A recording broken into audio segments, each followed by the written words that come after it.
नमस्कार, मेरा नाम है हरविंदर सिंह और आप देख रहे हैं राजस्थान ज्ञान कलेक्शन। राजस्थान ज्ञान की इस मुहिम में हम पढ़ रहे हैं राजस्थान की पेयजल व सिंचाई परियोजनाएं, जिसका हमने पार्ट 1 और पार्ट 2 अपलोड कर दिया है। अगर आपने हमारे पिछले वीडियोस नहीं देखे हैं तो इस अध्याय को गहराई से पढ़ने के लिए पहले हमारे पिछले वीडियोस पार्ट 1 और पार्ट 2 देखें, जिसमें हमने लगभग 300 प्रश्न कवर किए हैं। आज की वीडियो में हम इस अध्याय के शेष बचे महत्वपूर्ण प्रश्नों को मिश्रित प्रश्नोत्तरी के माध्यम से कवर करेंगे। इस प्रकार इस अध्याय में हमने लगभग 400 प्रश्नों का कलेक्शन किया है। हमारे चैनल राजस्थान ज्ञान कलेक्शन का उद्देश्य ही राजस्थान के महत्वपूर्ण प्रश्नों का कलेक्शन करना है। ये कलेक्शन राजस्थान की किसी भी कम्पिटिटिव एग्जाम के लिए बहुत उपयोगी होगा, तो बने रहिए हमारे यानी राजस्थान ज्ञान कलेक्शन के साथ। शुरू करते हैं बिना किसी देरी के हमारी आज की क्लास। आज की क्लास में पेयजल व सिंचाई संबंधित मिश्रित प्रश्नोत्तरी। पहला प्रश्न है, राजस्थान में वर्षा का वार्षिक औसत रहता है तो 57.5 या लगभग 58 सेमी वर्षा का वार्षिक औसत रहता है। अगला प्रश्न है, राजस्थान में देश के कुल उपलब्ध सतही जल का कितने प्रतिशत है? 1.16% है। अगला प्रश्न है, वित्तीय वर्ष 2020-21 में दिसंबर 2020 तक कितने हेक्टेयर क्षेत्र में अतिरिक्त सिंचाई सुविधाओं का सर्जन किया गया है? तो 9504 हेक्टेयर क्षेत्र सिंचाई सुविधाओं का सर्जन किया गया है।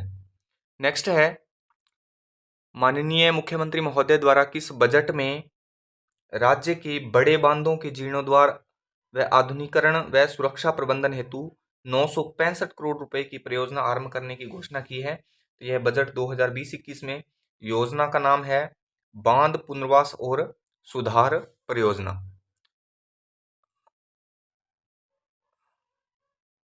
बजट 2020-21 में योजना का नाम है बांध पुनर्वास और सुधार परियोजना।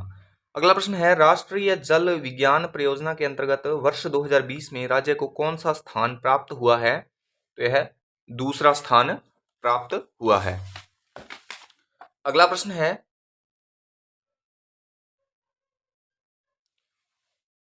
किस वर्ष राजस्थान को जल प्रबंधन के क्षेत्र में 2 श्रेणियों में राष्ट्रीय स्तर पर सम्मानित किया गया? यह वर्ष 2020 में। नेक्स्ट है, आजाद भारत के बांध तथा नहरें ही इसके मंदिर व मस्जिदें हैं, यह कथन किसका है? यह कथन पंडित जवाहरलाल नेहरू का है। अगला प्रश्न है, राज्य में सिंचाई के प्रमुख साधन हैं कौन कौन से? तो ये कुएं व नलकूप, नहरें और तालाब सिंचाई के प्रमुख साधन हैं राजस्थान में। अगला प्रश्न है, राज्य का सबसे प्रधान सिंचाई का साधन कौन सा है? कुएं व नलकूप। नेक्स्ट है, कुओं व नलकूपों से राजस्थान में सकल सिंचित क्षेत्र में कितने भाग में सिंचाई की जाती है? तो 70.3% भाग में सिंचाई की जाती है। नेक्स्ट है, कुओं व नलकूपों से सर्वाधिक सिंचाई की जाती है तो ये जयपुर में। अगला प्रश्न है, राज्य में नलकूप निर्माण के लिए सर्वाधिक अनुकूल स्थिति किन राज्यों में है, किन जिलों में है, किन जिलों में है? तो ये जैसलमेर और जयपुर में। अगला प्रश्न है, जैसलमेर जिले के पूर्व में 48 किलोमीटर दूर नलकूप से मीठा पानी प्राप्त हो रहा है, जिसे कहते हैं मरु प्रदेश का घड़ा। मरु प्रदेश का घड़ा कहते हैं। अगला प्रश्न है, संपूर्ण भारत में नलकूपों से सर्वाधिक सिंचाई की जाती है तो उत्तर प्रदेश में। अगला प्रश्न है, राजस्थान का दूसरा प्रधान सिंचाई साधन कौन सा है? यह नहरें हैं। नेक्स्ट है, नहरों द्वारा राज्य में कितने क्षेत्र पर सिंचाई की जाती है? तो 27.11% क्षेत्र पर सिंचाई की जाती है नहरों द्वारा। अगला प्रश्न है, नहरों द्वारा राज्य में सर्वाधिक सिंचाई किस जिले में की जाती है? तो यह श्री गंगानगर में की जाती है। नेक्स्ट है, तालाबों द्वारा सकल सिंचित क्षेत्र के कितने भाग पर सिंचाई की जाती है? तो 1.22% भाग पर की जाती है सिंचाई। नेक्स्ट है, तालाबों द्वारा सर्वाधिक सिंचाई की जाती है तो राज्य के दक्षिणी तथा दक्षिणी पूर्वी भागों में। अगला प्रश्न है, व्यक्तिगत रूप से तालाब से सर्वाधिक सिंचाई किस जिले में की जाती है? तो भीलवाड़ा में। अगला प्रश्न है, जैसलमेर जिले में तालाबों के स्थान पर किसका उपयोग किया जाता है? तो खड़ीन का उपयोग किया जाता है तालाबों के स्थान पर जैसलमेर जिले में। नेक्स्ट है, संपूर्ण भारत में तालाबों में सर्वाधिक सिंचाई की जाती है तो तमिलनाडु में। अगला प्रश्न है, इसरदा बांध किस नदी पर है तो यह बनास नदी पर है। नेक्स्ट है, इसरदा बांध से किन किन जिलों में पेयजल आपूर्ति होगी तो ये टोंक, सवाई माधोपुर और जयपुर जिलों में होगी। नेक्स्ट है, इसरदा बांध से सवाई माधोपुर जिले के कितने क्षेत्र पर सिंचाई सुविधा उपलब्ध होगी तो यह 42,000 हेक्टेयर क्षेत्र पर सिंचाई सुविधा उपलब्ध होगी। अगला प्रश्न है, इसरदा बांध में कितना पानी उपलब्ध है तो यह 10.77 टीएमसी 10.77 टीएमसी पानी उपलब्ध है। नेक्स्ट है, सोम कमला अंबा परियोजना से संबंधित जिला कौन सा है तो ये डूंगरपुर है। नेक्स्ट है, पीपलाद परियोजना का संबंध है किस जिले से तो यह झालावाड़ से है। नेक्स्ट है, पीपलाद लिफ्ट सिंचाई परियोजना है तो यह सवाई माधोपुर में। पीपलाद परियोजना झालावाड़ में और पीपलाद लिफ्ट सिंचाई परियोजना सवाई माधोपुर में, ये ध्यान रखना है। अगला प्रश्न है,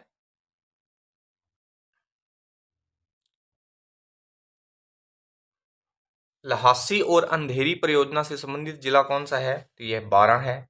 नेक्स्ट है, सोम कागदर परियोजना है तो उदयपुर में। अगला प्रश्न है, सावन भादो परियोजना है तो कोटा में। नेक्स्ट है, पन्ना लाल शाह का तालाब अथवा शाह तालाब कहाँ स्थित है। अगला प्रश्न है, पन्ना लाल शाह का तालाब अथवा शाह तालाब कहाँ स्थित है तो ये झुंझुनू में है। गंधेली सावा लिफ्ट परियोजना संबंधित है चूरू जिले से। गंधेली सावा लिफ्ट परियोजना चूरू जिले से संबंधित है। नेक्स्ट है, तापी बावड़ी, नैणसी बावड़ी, पांचवा मसीजा की बावड़ी कहाँ स्थित है तो यह सभी बावड़ियां जोधपुर में है। अगला प्रश्न है, पिथाना जोड़ा, बिजाना जोड़ा, कालरा जोड़ा कहाँ स्थित है तो ये सारे जोड़े चूरू जिले में है। नेक्स्ट है, सेठानी का जोड़ा और पथराला जोड़ा कहाँ स्थित है तो ये भी चूरू में है। अगला प्रश्न है, चांद बावड़ी स्थित है तो यह आबानेरी दौसा में है। चांद बावड़ी कहाँ स्थित है, आबानेरी दौसा में। अगला प्रश्न है, मेड़तनी जी की बावड़ी कहाँ स्थित है तो यह झुंझुनू में है। नेक्स्ट है, किस बावड़ी का आकार हेयर पिन के समान कुंडलीकार है तो यह गुल्ला की बावड़ी बूंदी। नेक्स्ट है, खडीन है। खडीन क्या है तो शुष्क राजस्थान में जल संरक्षण की एक परंपरागत विधि है, उसे खडीन कहते हैं। नेक्स्ट है, रानी जी की बावड़ी है तो यह बूंदी जिले में है। नेक्स्ट है, नंदसमंद परियोजना किस जिले से संबंधित है तो यह राजसमंद से संबंधित है। अगला प्रश्न है, चूली दे बांध किस जिले में है तो यह करौली में है। नेक्स्ट है, कौन सी परंपरागत जल संरक्षण की विधि है तो नाड़ी, खडीन, टोबा, यह सारी परंपरागत जल संरक्षण की विधियां हैं। अगला प्रश्न है, सुदूर संवेदन तकनीक का उपयोग किसके लिए किया जाता है तो यह वन सर्वेक्षण और प्रबंधन के लिए, बंजर भूमि की पहचान करने के लिए और भूमि जल और सतही जल का संग्रहण करने के लिए किया जाता है। नेक्स्ट है, चौधरी कुंभाराम नहर द्वारा लाभान्वित जिले हैं तो यह हनुमानगढ़, झुंझुनू और चूरू है। अगला प्रश्न है, शेखावाटी भूभाग के कुएं स्थानीय भाषा में किस नाम से जाने जाते हैं तो इनको स्थानीय भाषा में जोहड़ कहते हैं। नेक्स्ट है, पन्नालाल बारूपाल कैनाल के जल का स्रोत है तो यह हरिके बैराज है। पन्नालाल बारूपाल कैनाल के जल का स्रोत हरिके बैराज है। नेक्स्ट है, राजस्थान में रेल नीर प्लांट कहाँ स्थापित है तो यह कोटा में है। अगला प्रश्न है, बिनोल राजसमंद में जल प्रदाय योजना का लोकार्पण कब किया गया, यह 24 जून 2017 को किया गया। नेक्स्ट है, 20 मई 2017 को नाबार्ड की ओर से आरंभ कार्यक्रम जल ही जीवन है के अंतर्गत राजस्थान के कितने जिले सम्मिलित किए गए हैं तो इसमें 8 जिले सम्मिलित किए गए, जिनमें अलवर, जोधपुर, चूरू, नागौर, बाड़मेर, जैसलमेर, उदयपुर और बीकानेर शामिल है। अगला प्रश्न है, राज्य की लंबित पड़ी बत्तीसा नाला परियोजना का संबंध किस जिले से है तो यह सिरोही जिले से है। नेक्स्ट है, बत्तीसा नाला परियोजना को कब शुरू किया गया तो 29 जुलाई 2016 को शुरू किया गया था। अगला प्रश्न है मानसी वाक्कल गुराणा बांध किस जिले में है? तो ये उदयपुर जिले में है। अगला प्रश्न है मानसी वाक्कल गुराणा बांध का निर्माण किस वर्ष हुआ? तो यह 2007 में हुआ। अकोदड़ा बांध का निर्माण 2015 में किया गया, यह किस जिले में है? तो यह उदयपुर जिले में है। नेक्स्ट है अटरू खेड़लीगंज पेयजल परियोजना किस जिले से संबंधित है? तो यह बारां जिले से संबंधित है। नेक्स्ट है रैनी बांध किस जिले में है? तो यह अलवर जिले में है। अगला प्रश्न है चिकलवास बांध व भीमसागर क्रमशः किन जिलों में है? तो चिकलवास है जो राजसमंद में है और भीमसागर है जो झालावाड़ में है। नेक्स्ट है राजस्थान का चेरापूंजी कहा जाता है? तो यह झालावाड़ को कहा जाता है। राज्य में फसलों में सर्वाधिक सिंचित क्षेत्र किस फसल का है? तो यह गेहूं का है। अगला प्रश्न है राजस्थान जल क्षेत्र आजीविका सुधार परियोजना के माध्यम से राजस्थान के 25 जिलों के 137 बांधों और उनकी नहरों का जीर्णोद्धार करने हेतु जायका जापान के साथ कब ऋण अनुबंध किया गया? तो 31 मार्च 2017 को ऋण अनुबंध किया गया। अगला प्रश्न है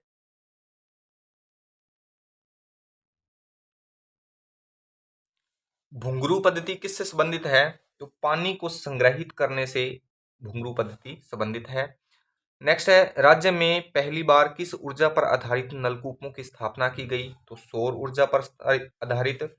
अगला प्रश्न है राजस्थान बंजर बोर्ड विकास भूमि का नाम परिवर्तित कर क्या कर दिया गया है? इसका नाम बंजर भूमि व चारागाह विकास बोर्ड कर दिया गया है। अगला प्रश्न है राजस्थान में जल संसाधन नियामक प्राधिकरण अधिनियम कब लागू हुआ? तो यह 25 सितंबर 2013 को लागू हुआ। नेक्स्ट है अक्षय जल वाटर एटीएम का उद्घाटन कहाँ किया गया? तो यह जयपुर में किया गया। अगला प्रश्न है मुख्यमंत्री जल स्वावलंबन अभियान के दूसरे चरण की शुरुआत कब की गई? तो इसकी शुरुआत 9 दिसंबर 2016 को की गई। नेक्स्ट है राजस्थान के हनुमानगढ़ व श्रीगंगानगर जिलों में सिंचाई व पेयजल सुविधा उपलब्ध करवाने वाली भाखड़ा नहर किस बांध से निकाली गई है? तो यह नांगल बांध से निकाली गई है। अगला प्रश्न है जयपुर की किस नदी को पुनर्जीवित करने के लिए राजस्थान सरकार द्वारा प्रोजेक्ट शुरू किया गया है? द्रव्यवती नदी।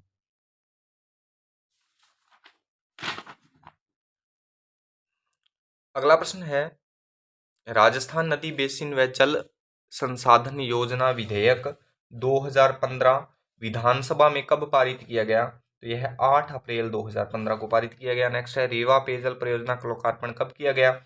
तो रेवा पेयजल परियोजना का लोकार्पण 23 दिसंबर 2014 को किया गया। नेक्स्ट है फॉर वाटर कंसेप्ट से संबंधित बेसिन है। तो फॉर वाटर कंसेप्ट से संबंधित बेसिन कौन कौन से हैं? तो माही बेसिन है, चंबल बेसिन और पश्चिम बनास बेसिन है। अगला प्रश्न है काली सिंध वृहद सिंचाई परियोजना के द्वितीय चरण से किन जिलों में सिंचाई सुविधा उपलब्ध होगी? कोटा और झालावाड़। अगला प्रश्न है बाढ़ में लिफ्ट परियोजना का शुभारंभ कब किया गया? तो 30 अगस्त 2012 को। नेक्स्ट है देश के कुल सिंचित क्षेत्र का राज्य में है तो 9.2%। अगला प्रश्न है जैसलमेर में पालीवाल ब्राह्मणों द्वारा विकसित मौलिक पारंपरिक वर्षा जल संचयन पद्धति का नाम क्या है? उसका नाम खड़ीन है। अगला प्रश्न है राज्य के किस क्षेत्र में वर्षा में सर्वाधिक परिवर्तनशीलता दृष्टिगोचर होती है? तो मरुस्थलीय क्षेत्र में। नेक्स्ट है राज्य में आज भी कृषि क्षेत्र का लगभग कितना क्षेत्र वर्षा पर आश्रित है? तो 2/3 भाग। अगला प्रश्न है वर्तमान में पड़ोसी राज्यों से प्रदेश को कितने लाख एकड़ फीट सतही जल आवंटित है? तो 145 लाख एकड़ फीट सतही जल आवंटित है। अगला प्रश्न है राजस्थान में कुल कृषित क्षेत्र का लगभग कितने प्रतिशत भाग सिंचित है? तो 30% भाग सिंचित है।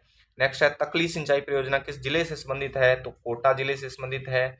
नेक्स्ट है गरदड़ा सिंचाई परियोजना जो कि बूंदी से संबंधित है। नदियां कौन कौन सी है? तो इससे संबंधित नदियां हैं जो मंगला, डूंगरी व गणेशी नाला।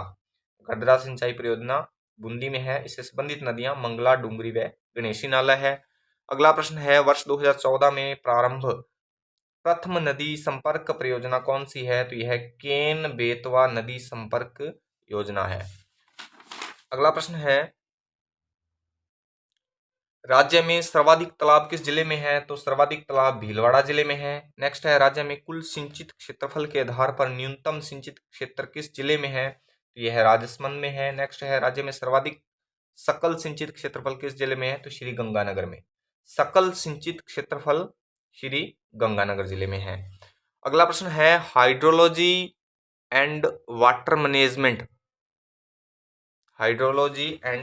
मैनेजमेंट इंस्टीट्यूट RIHWM कहाँ स्थापित है? तो यह बीकानेर में स्थापित है और 2013 में इसकी स्थापना हुई।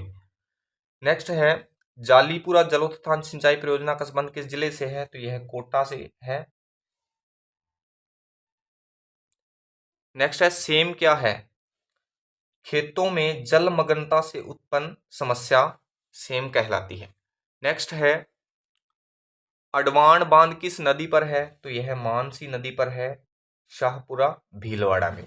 नेक्स्ट है, पिपलाद लिफ्ट सिंचाई परियोजना का संबंध किस जिले से है? तो यह सवाई माधोपुर में है और चंबल नदी पर है।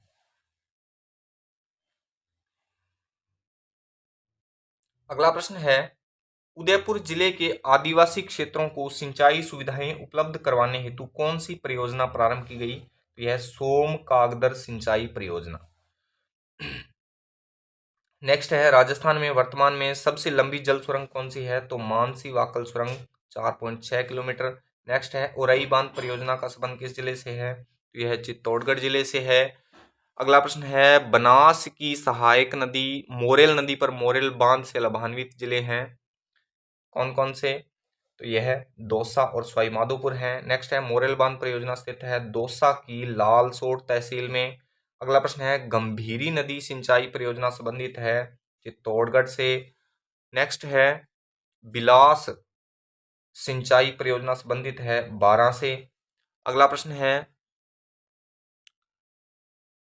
मेजा बांध किस नदी पर है? तो कोठारी नदी पर है।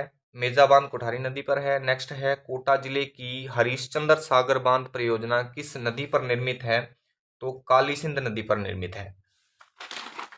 अगला प्रश्न है, मिट्टी से निर्मित बांध कौन सा है? तो यह पाचना बांध है।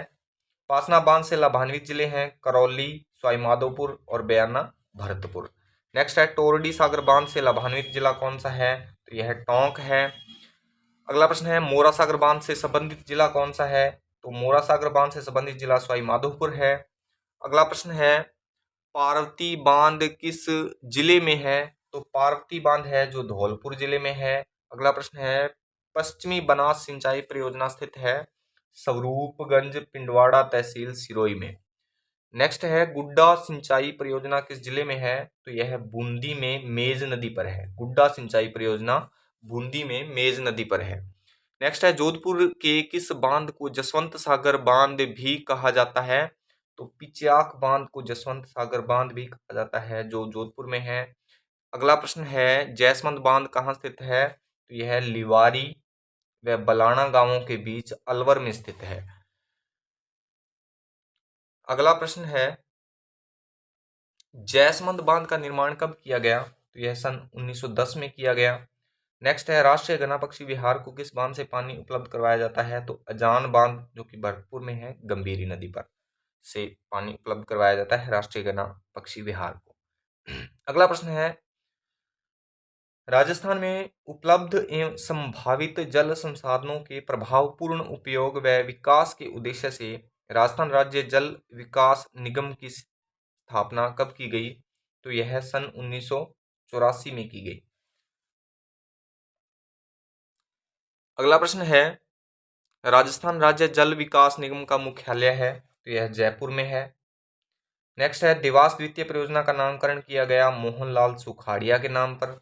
नेक्स्ट है, हिंदुस्तान जिंक लिमिटेड व राजस्थान सरकार की साझेदारी से निर्मित परियोजना कौन सी है? तो यह मानसी वाक्कल परियोजना है।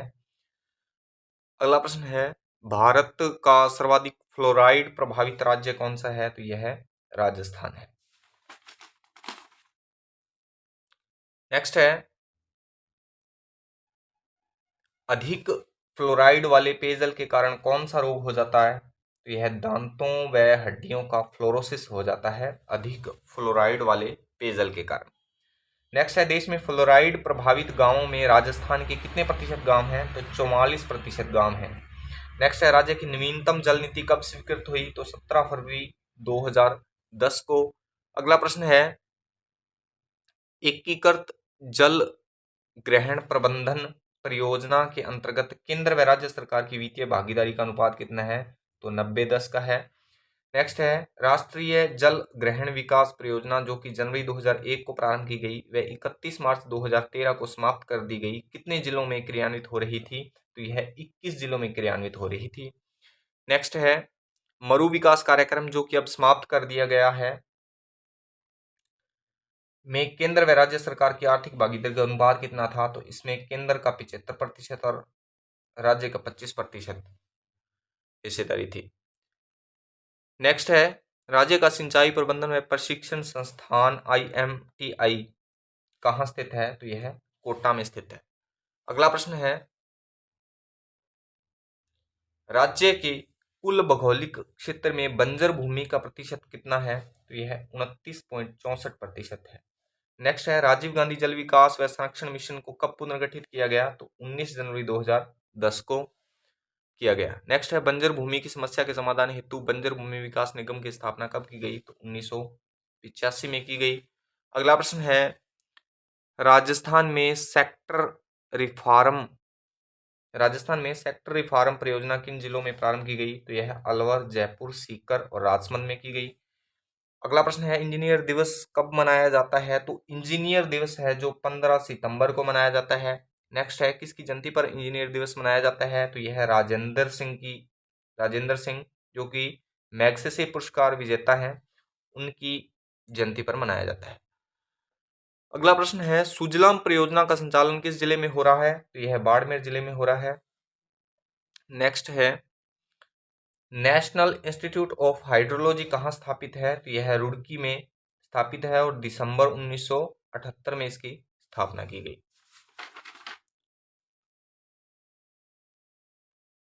अगला प्रश्न है, चंदन नलकूप जिसे थार का घड़ा कहा जाता है किस जिले में है? तो यह जैसलमेर जिले में है। नेक्स्ट है, राष्ट्रीय जल अकादमी कहाँ स्थित है? तो पुणे में। अगला प्रश्न है, राष्ट्रीय जल अकादमी की स्थापना की गई तो 1988 में। नेक्स्ट है, जल संरक्षण दिवस कब मनाया जाता है? तो 14 जून को। आज के लिए बस इतना ही। आशा करता हूँ आज की क्लास आपके लिए बेहद उपयोगी होगी। वीडियो अच्छी लगी तो वीडियो को लाइक करें, दोस्तों में शेयर करें, कोई सुझाव या संशोधन के लिए कमेंट करें और अपनी तैयारी को और बेहतरीन बनाने के लिए हमारे चैनल राजस्थान ज्ञान कलेक्शन को सब्सक्राइब करें और बेल आइकन को भी प्रेस कर दें, जिससे हमारी आने वाली हर वीडियो का नोटिफिकेशन आपको मिलता रहेगा। जल्द मिलते हैं किसी नए ज्ञान नए वीडियो के साथ। तब तक के लिए जय हिंद, जय भारत।